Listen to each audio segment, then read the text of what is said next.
മുൻപ് പല തവണയും ചെറുതും വലുതുമായിട്ടുള്ള പർച്ചേസുകൾക്ക് പോത്തീസിൽ വന്നിട്ടുണ്ടെങ്കിലും പോത്തീസ് ഒരു അത്ഭുതമായിട്ട് തോന്നിയത് ശരിക്കും പറഞ്ഞാൽ ഇപ്പോഴാണ്. ഇതെപ്പോൾ തുടങ്ങിയാന്ന് എനിക്ക് അറിയത്തില്ല. ഇത്രയും വർഷമായിട്ട് ഞാനിത് ആദ്യമായിട്ട് അറിയുന്നത്. അതുകൊണ്ടാണ് ഇത് വീഡിയോ ആയിട്ട് ഷെയർ ചെയ്യാമെന്ന് വിചാരിച്ചത്. ആദ്യം നമുക്കൊരു ഫ്രീ ആയിട്ട് കേസരി തന്നാണ് സ്നേഹിച്ചത്. എങ്കിൽ ഇപ്പോഴത്തെ ഐറ്റം എന്താണെന്നല്ലേ, ഈ ഒരു ലൈം ടീ ആണ്. ഇതിന് എന്താണ് ഇജാതി ടേസ്റ്റ് എന്ന് എനിക്ക് അറിയാൻ വയ്യ. സാധാരണ എനിക്ക് ലൈം ടീ ഒന്നും ഇഷ്ടമല്ല. അതിനിടയ്ക്ക് നാക്ക് പൊളിച്ചിട്ടുണ്ട്. അപ്പം നല്ല ചൂടുണ്ട്, ഫ്രീ ആയിട്ട് കിട്ടുകയാണെന്നും പറഞ്ഞിട്ട് ഒറ്റയടിക്ക് വലിച്ചങ്ങ് കുടിക്കരുത്. അപ്പോൾ ഇവരുടെ കസ്റ്റമർ സർവീസ്, അതിനെപ്പറ്റി പറയാനാണ് ഇന്നത്തെ മെയിൻ വീഡിയോ. എനിക്കിതുവരെ പോത്തീസിൽ അങ്ങനെ ഒരു മോശമായിട്ടുള്ള അനുഭവം വളരെ കുറവാണ്. എന്തെങ്കിലും 1-2 സ്റ്റാഫ് എന്തെങ്കിലും കീനെ കാണിച്ചാലും ബാക്കി നമ്മുടെ ഇഷ്യൂ സോൾവ് ചെയ്യാനായിട്ട് അവിടെ ഒരുപാട് പേരിങ്ങനെ റെഡിയായിട്ട് നിൽപ്പുണ്ട്.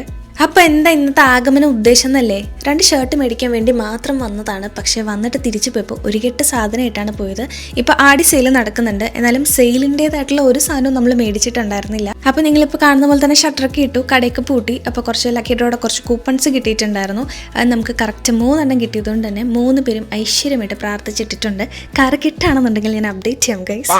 അവിടുത്തെ ഏറ്റവും ലാസ്റ്റ് കസ്റ്റമർ നമ്മളായിരുന്നേ. ആ പാർക്കിംഗ് കാണുമ്പോഴത്തേക്കും നിങ്ങൾക്ക് കാര്യം ഏതാണ്ട് മനസ്സിലാവും. ഒരു ഈച്ചക്കുഞ്ഞ് പോലും ഇല്ല. ഇങ്ങോട്ട് വന്നപ്പോൾ ഫുൾ പാർക്കിംഗ് ആയിരുന്നു ഒരു സ്ഥലം. അപ്പോൾ പാർക്കിങ്ങിന് വേണ്ടി മാത്രം ഒരുപോലെ കുറേ സ്പേസ് എടുത്തിട്ടുണ്ട്. ഇവിടുന്ന് പോത്തീസ് വരെ അവരുടെ വണ്ടിയിൽ തന്നെ ഫ്രീ സർവീസായിട്ട് അവർ നമ്മളവിടെ കൊണ്ടുവിടും. ഈ പാർക്കിങ്ങിൽ കിടക്കുന്ന അവസാനത്തെ കാർ പോകുന്നത് വരെയും ഈ ഒരു സർവീസ് അവിടെ അവൈലബിൾ ആണ്. ഇത്രയും കാര്യമായിട്ട് പോത്തീസ് നമ്മൾ സ്നേഹിക്കുമ്പോൾ എങ്ങനെയാണ് ഞാൻ ഈ വീഡിയോ ഇടാതിരിക്കുക? അതുകൊണ്ട് ഇതൊരു അപ്രിസിയേഷൻ പോസ്റ്റായിട്ട് മാത്രം കണ്ടാൽ മതി. ശേഷം സംസമിലോട്ട് പോയി നല്ലപോലെ ഫുഡ് അടിച്ചതിന് ശേഷം തിരിച്ച് നേരെ വീട്ടിലേക്ക്.